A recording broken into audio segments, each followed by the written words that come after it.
What's going on YouTube? My name's Mitchell. I'm going to be talking to you today about what is your net worth and how do your choices affect your net worth. If you haven't already, hit the subscribe button, give me a thumbs up, and let me know what you think in the comments below. Let's jump right in. First things first, let's define what net worth is. In a nutshell, your net worth is what you own minus what you owe. Another way to think about this is your assets minus your liabilities. Let me give you an example.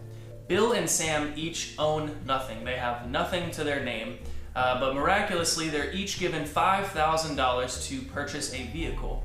Bill chooses to take his $5,000 and pay cash for an older, modest vehicle that he owns outright.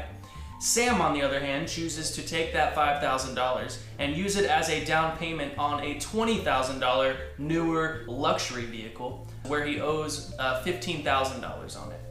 That being said, Bill has a net worth of $5,000 because he owns a $5,000 vehicle outright. Since Sam's car is worth $20,000 and he owes $15,000 on it, he still has a net worth of $5,000. However, Sam is in a much riskier position because should he not be able to pay back the $15,000 loan, the bank could come and take his vehicle from him since he does not own it outright. Now, vehicles typically are just a very small part of the equation in determining someone's net worth.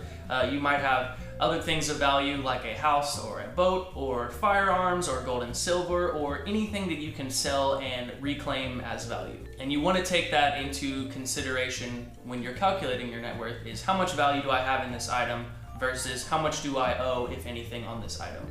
Your financial decisions determine whether your net worth will increase or decrease. Think of yourself as a corporation constantly spending money on things and also constantly bringing in money as an income. Essentially, in a given time period, let's say over the course of a month, your net worth will increase if your income is larger than your expenses, and your net worth will decrease if your expenses are larger than your income. Let's use Bill and Sam again as an example. Bill works in an office in an entry-level position making about $4,000 a month or $48,000 a year. Sam is a lower-level executive in a corporation and makes about $8,000 a month, or close to $100K a year. But Bill and Sam's lifestyles are completely different. Bill lives a pretty simple life. He goes to the grocery store and cooks all of his meals at home, makes his breakfast, packs his lunch to his work, and then comes home and makes food at the end of the night. Also stays in and entertains himself in his home rather than going out and spending money out on the town. Sam, however, buys breakfast on the go in the mornings, maybe gets a cup of coffee every single day out, goes out for lunch, and then at the end of his workday, goes out with his friends, maybe has a couple drinks or for some food, and that is a typical day for Sam. Bill, living a pretty modest lifestyle, spends only about $2,000 a month on all of his expenses. Since he makes $4,000, he is left over with $2,000, therefore increasing his net worth by $2,000 that month. Sam, however, who lives a pretty modern-day American lifestyle of heavy consumption and spending money on a lot of things that he doesn't need, ends up spending $8,000 that month and is left with nothing left over. So as you can see, even though Bill made half as much as Sam did in that month, he ended up with $2,000 extra to use on whatever he would like, while Sam ended up with nothing because he spent all of his money. A couple of other things that might increase or decrease your net worth is going to be long-term appreciation or depreciation. Let's jump back to Bill and Sam's car decisions. Bill, driving a pretty modest, low-value car, after about a year only loses a couple $100 due to just normal wear and tear on his vehicle, for example, mileage, and maybe he has a couple of dings or scratches on his car. So let's say he loses $500 in value on his vehicle. Sam, however, buying a newer car off the lot, his vehicle depreciates a whole lot faster, and his car is actually only worth about $17,500 after 1 year.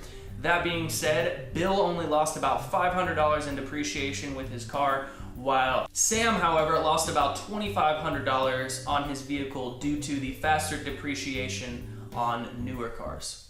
Also, if Sam drives his car around quite a bit and his vehicle depreciates faster than he is able to pay off his loan, Sam could find himself upside down in his vehicle, which means that he owes more on his loan than his vehicle is actually worth. I'm sure you can see a theme here. Bill is putting his money into either assets that will appreciate or assets that have less depreciation over a longer period of time, while Sam is choosing to put his money into things that lose their value rather quickly or things that are consumables and completely lose their value altogether. One last thing that is going to affect your net worth increasing or decreasing is just short-term market fluctuations. For example, commodities like gold, silver, and oil tend to fluctuate even just throughout the day and over the course of weeks and months due to the changing supply and demand of the product. You can also see this trend in homes as markets tend to shift towards sellers markets and buyers markets. The prices of homes will go up and down.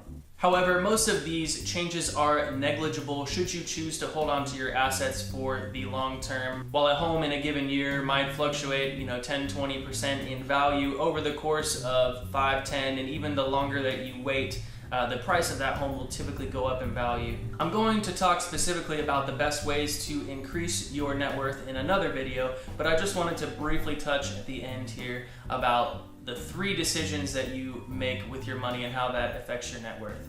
You can either make a decision to put your money into something that loses its value, holds its value, or increases in value over time. Some examples of things that go down in value rather quickly are consumables, so maybe a nice dinner, a bottle of wine. You spend $20 on a nice bottle of wine, drink it, and immediately the value is gone. You are literally pissing away your money. Now that's not to say that making that decision to purchase that item and enjoy that bottle with your friends or a loved one adds value to your life in other ways. So don't think that every single decision you have to make has to be into something that monetarily goes up in value. Another decision that you can make with your money is to put your money into something that holds its value relatively well. Now let me clarify how an item holds its value. Typically every year there is about a 2 to 3% increase in the cost of goods and services due to inflation. So anything that either makes zero return on investment is you're actually losing money because you have to keep up with inflation. So for example, a good money market account tends to hold its value if you're getting 1.5 to maybe 3% on your money. Things like bonds or high interest savings accounts are another example of this. A couple examples of things that hold their value. Maybe they don't keep up with inflation, but they do hold their value and are quite liquid, which means that they can be sold pretty quickly. Firearms typically hold their value relatively well. You can go out and buy a $500 pistol and then the next day turn around and sell it rather quickly for $400 to $450. Any type of industrial good or metal cookware or something like that holds up really well and will last for years and years to come typically holds its value relatively well. Now lastly, you can choose to put your money into things that are going to increase your value or make you money, which if you want to increase your net worth, this last category is going to be what you want to put the majority of your money into. Some things that you can expect to go up in value over the long term include stock portfolios when invested properly, homes if you can hold on to them long enough and ride out any kind of recession or market dips over the long term, homes will go up in value. Land as well typically goes up in value just like homes. A business that you have may go up in value if you are running it correctly and you invest money into it to expand or give yourself the ability to make more money. The list really goes on and on. There's really an infinite number of things that hold, lose, or gain value over time. I'm only covering just a few off the top of my head. Let me know in the comments below what you have seen in your life that has gone down in value or gone up in value as you've invested into it. Thanks so much for tuning in today, y'all. Hit the subscribe button. Definitely check out the rest of my videos, and I'll catch you on the next video.